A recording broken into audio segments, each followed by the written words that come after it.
O que é a teoria da computação? Bom, essa é uma pergunta complicada de responder, mas eu acho que a computação tem seu fundamento, certo? Está além da parte prática, está além da parte que se difunde, está além da análise de sistemas. Ela tem um embasamento matemático muito grande. Bom, a teoria da computação, por mais engraçado que seja, ela serve para demonstrar as coisas que a gente não consegue fazer. Se você tenta fazer um programa no computador e você não consegue, você sempre vai ter aquela dúvida. Você não conseguiu porque você foi incapaz, você não conseguiu porque falta algum recurso, ou você não conseguiu porque não dá para ser feito. O homem ele tem a necessidade de explicar os fenômenos, né, e as coisas que acontecem na vida real. Tomar o mundo como ele se apresenta, muitas vezes é muito complexo, você não consegue estudar sem criar um modelo, né? Então, a necessidade de construir modelos teóricos para que você, em cima desse modelo, possa investigar, né, aquele mundo e poder fazer inferências e predições de novas coisas, né? Então, no caso de teoria da computação, é o mesmo objetivo, né? A teoria vem para explicar coisas e para predizer coisas.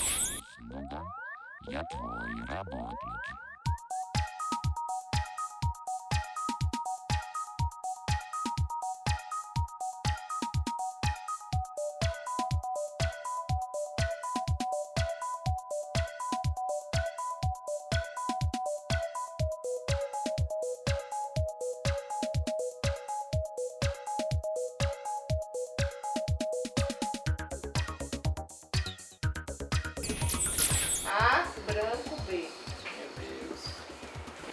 Não, mas aqui é uma cadeia. Todo mundo fez assim, nervosinho que a gente não faz. Aí vai ver todos os dedos, aí tá direito, deixou um espaço branco. Branco.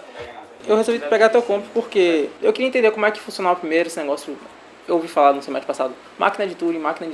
Queria saber como é que funcionava, como é que era, o que é que estava por trás disso, que mistério era esse máquina de Turing. Como eu entrei no curso assim, de computação, eu queria realmente entender como é que o computador funcionava, assim. E desde o início, né, os professores da época do colégio falavam que baseava na matemática, né? Eu queria, como é que funções, aqueles números vão estar trabalhando dentro do computador, como é assim? A coisa mais importante talvez seja colocar por que no final do século XIX, início do século XX, os matemáticos, principalmente através do programa de Hilbert, né, os matemáticos procuraram provar que a matemática era consistente, né, que a matemática não era uma teoria sobre o nada ou que você pudesse provar absurdos na matemática. Por exemplo, provar se quiser igual a 1. A iniciativa mais importante nesse processo foi de David Hilbert, matemático alemão que nasceu em 1862. A partir de estudos realizados na Universidade de Königsberg, ele propôs em seu mais importante trabalho que a matemática deveria ser formalizada através de axiomas aritméticos. Parece assim, como é que alguém leva a sério um cara que chega e diz que vamos provar que a consistência que a matemática é consistente? Isso é um outro tipo de argumentação. Por que alguém tem que levar a sério o programa de Hilbert? No início do século XX, muita gente em matemática começou a se dedicar a isso. A provar que não se podia demonstrar 0 igual a 1. Claro, todo mundo queria provar que a matemática funcionava direitinho. E que foi o grande boom, assim, né, para impulsionar o desenvolvimento da teoria da computação. Entre essas perguntas, que é a mais, digamos assim, a mais importante para a gente, eu diria que foi a questão exatamente da decibilidade da aritmética. O ponto de vista da matemática de Hilbert era o ponto de vista de formalismo. Então, o Hilbert viu a matemática como um jogo formal. Aí você tem certas regras no jogo, que seriam axiomas e a lógica clássica, e o alvo do jogo é deduzir teoremas.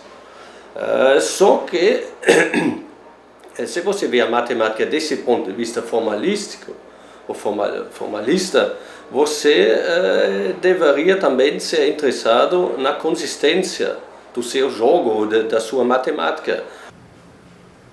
É estranho essas coisas, né? Tem a ver com o trabalho que ele tinha feito antes. Ele foi o cara que primeiro formalizou a geometria, né, e mostrou que a teoria geométrica era de fato uma teoria consistente. Então, a partir daí, ele, agora vamos fazer com a matemática. Com a matemática o buraco é mais embaixo. Outra exigência de Hilbert era, quero saber, decidir se uma certa proposição matemática é teorema ou não. Aí isso foi o programa de Hilbert proposto mais ou menos em 1920. Aí tinha várias pessoas trabalhando e até o ano 1931, quando Kurt Gödel veio com um resultado que basicamente revolucionou a matemática e deu um certo choque. A partir dos problemas de David Hilbert, Kurt Gödel, outro importante matemático alemão que nasceu em 1906, desenvolveu um trabalho que iria mudar os rumos da computação. Doutor em matemática pela Universidade de Viena, Gödel elaborou os teoremas da incompletude, publicados em 1931. Gödel veio provar de que a aritmética era incompleta, porque não era possível criar um sistema axiomático da aritmética que pudesse provar todos os teoremas da aritmética. Isso quer dizer, em geral, era mais ou menos, acho que para esperar pelo menos hoje em dia, se você está dentro do sistema, você não vai demonstrar algo sobre o meu sistema dentro. Então sempre tem que sair, ficar no outro nível e demonstrar algo sobre o meu sistema. Então a matemática não demonstra a sua própria consistência. Isso também foi, por fim, um outro ponto de Hilbert do programa, que ele queria demonstrar a matemática seja consistente. Então isso também foi terminado pelo Kurt Gödel. O que isso tudo tem a ver com computação? Bom, o Gödel, para definir, para fazer a sua prova de não probabilidade da consistência, ele, de certa forma, ele formaliza o conceito de prova usando o que ele tem em mãos, que é o conceito de número natural. Tá? Então ele codifica a linguagem lógica em números naturais. O grande tchan dessa construção do Gödel é que ele define uma classe de funções capaz de fazer manipulação simbólica através de aritmética. Mas hoje a gente tem um modelo de computação, que é um modelo que tem como base a aritmética. Então, tudo que o computador faz, de certa forma, remete à aritmética, né? No fim, tudo se reduz a somas mesmo, né? De bits e bytes. Então, quando ele define esse conjunto de funções, ele de fato está definindo as funções computáveis. Só que o objetivo dele não era esse. Em 1936, o matemático norte-americano Alonzo Church apresenta um formalismo baseado em funções chamado cálculo lambda. Juntamente com um de seus mais brilhantes alunos, Stephen Klein, também norte-americano, ele consegue demonstrar que este sistema define quais funções podem ser computadas. Church define o lambda cálculos, né? O lambda cálculos é uma linguagem um pouco mais elegante para definir funções primitivamente, parcialmente recursivas, tá? E ele mostra que ele consegue, de fato, definir qualquer tipo de dado usando qualquer tipo de dado que a gente atualmente conhece, né? Usando as funções, usando lambda definibilidade, usando somente função, tá? Somente funcionais. O legal é que esse modelo matemático ele é equivalente ao computador. O que você faz na máquina, nesse modelo abstrato, você faz no computador. O que você não faz no modelo abstrato, você não faz no computador. O Klein refina a noção de lambda definibilidade, estabelecendo bem o que é uma definição recursiva parcial. Eles pensavam assim, A gente não queria provas informais, porque essas provas poderiam ter erros. Precisávamos de um sistema de prova que não tivesse dúvida, né? Que fosse rigoroso, que os passos, todos os passos pudessem ser, digamos assim, comprovados de maneira de que alguém mais tarde não pudesse duvidar daquela prova. E aí então foi que de repente se começou a pensar em procedimentos mecânicos para que se pudesse fazer essa demonstração, essa prova. E aí, nesse mesmo período, veio essa ideia do modelo de Turing. Alan Turing é considerado o fundador da moderna ciência da computação. O matemático britânico, nascido em 1912, enfrentou sérios problemas por assumir publicamente sua homossexualidade. Obrigado a se submeter a um tratamento de estrogênio que inibe a libido, ele acabou se suicidando em 1954.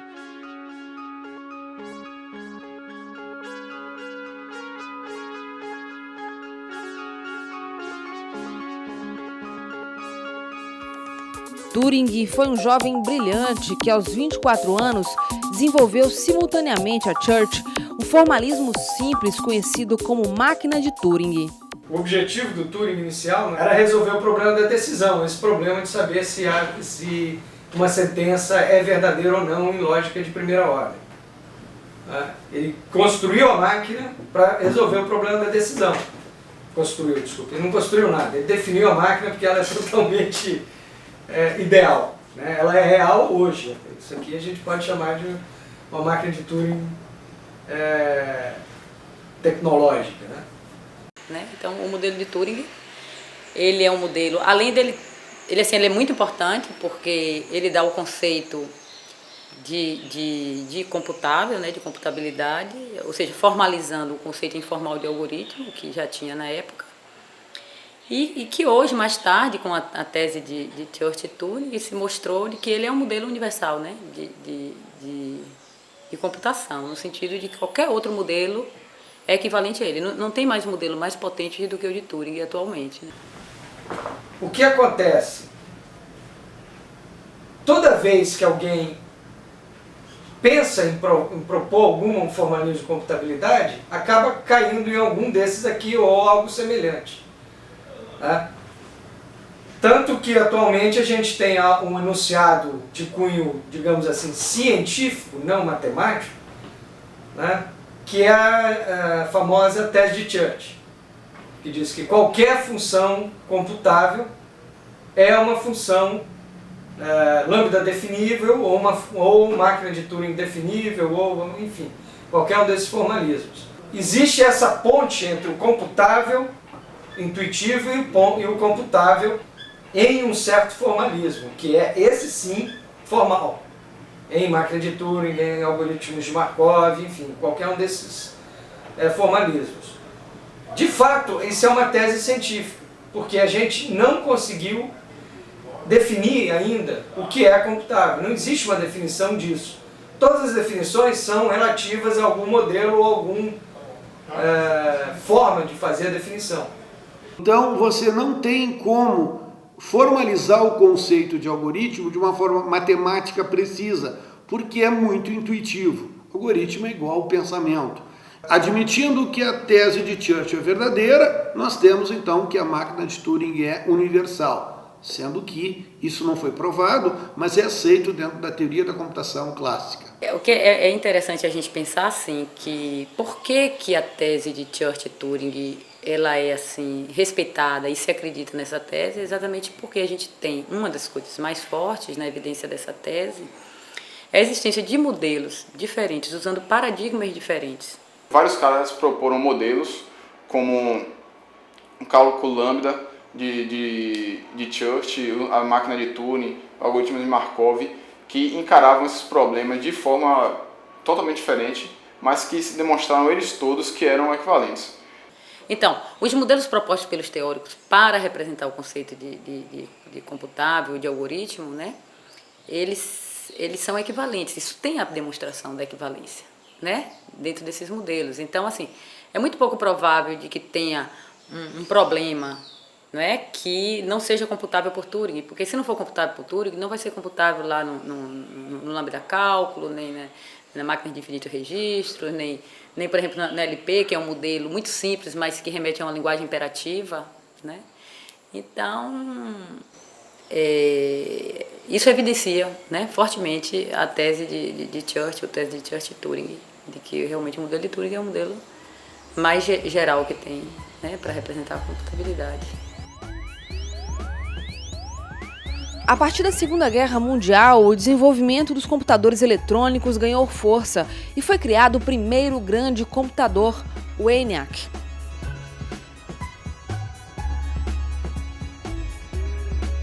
Nessa mesma época, Alan Turing participou da implementação física de computadores como Colossus, criado pelo exército britânico para decodificar códigos alemães.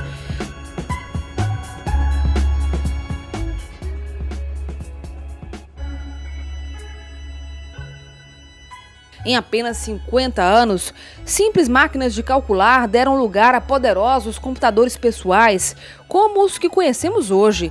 Esta tecnologia se desenvolveu rapidamente e, para compreender os seus fundamentos, é importante o estudo da teoria da computação.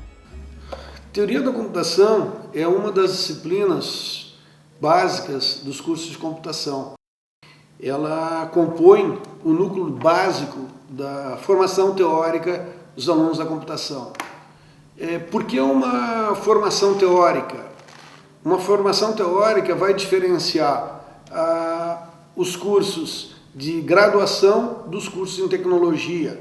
Os cursos de graduação são mais baseados na ciência. Já um curso de tecnologia pode ser baseado apenas numa tecnologia específica. A diferença entre um cara daqui e um programador qualquer que sempre soube programar muito bem, uma linguagem qualquer, e um aluno que pleiteia ter um título de bacharel em ciência da computação é justamente essa. É entender como realmente a máquina funciona, como é possível, a partir de manipulação de símbolos, de números, você conseguir abstrair isso tudo numa máquina física e conseguir chegar nesse nível mais alto, nessas linguagens de mais alto nível. Então, assim, o estudo desses modelos teóricos de computação são muito importantes porque, primeiro, ele dá uma base para os alunos de como é que você usa de uma teoria para você poder expressar conhecimentos reais. Hoje em dia, por exemplo, com o uso do computador, a gente pode estar fazendo um paralelo entre o modelo abstrato e o computador. Antes de ter o computador, a gente estudava aquele modelo abstrato, e aí dali explorava, né, aquelas propriedades matemáticas, etc., com uma perspectiva eu diria assim, de entender bem, né, aprofundar e criar, inclusive, né, os conceitos. Né. A gente não está aqui para virar programador meramente, a gente está aqui para virar cientista, a gente vai sair daqui bacharel. E é importante que a gente saiba provar as coisas que a gente quer utilizar, quer seja no emprego, quer seja numa vida acadêmica. A gente vai desenvolver trabalho, a gente vai desenvolver pesquisa, a gente vai desenvolver soluções e a gente tem que saber como provar que essas coisas funcionam. A matéria é muito boa para praticar isso. Os alunos que têm uma formação teórica, se por alguma eventualidade mudar a tecnologia, eles têm a ciência, eles têm a base e conseguem se adaptar a essa nova tecnologia. Mas se você está baseado apenas numa tecnologia, se mudar essa tecnologia, você tem que voltar aos bancos escolares e fazer um novo curso, porque você vai perder toda a sua base, todo o seu conhecimento. É fundamental, então, uma base teórica, uma fundamentação teórica, onde dá os princípios, os conceitos, onde a gente tem, na verdade, a ciência.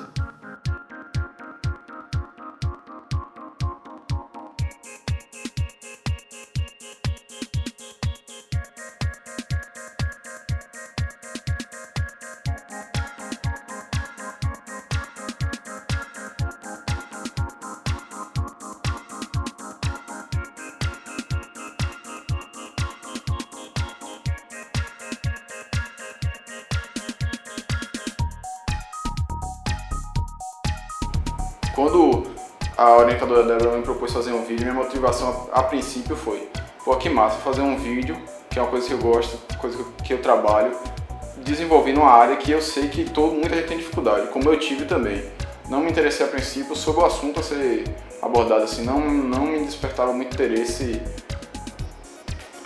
Achava legal, mas não era uma coisa que me motivava muito a história da teoria da computação nem formalização de problema nenhum.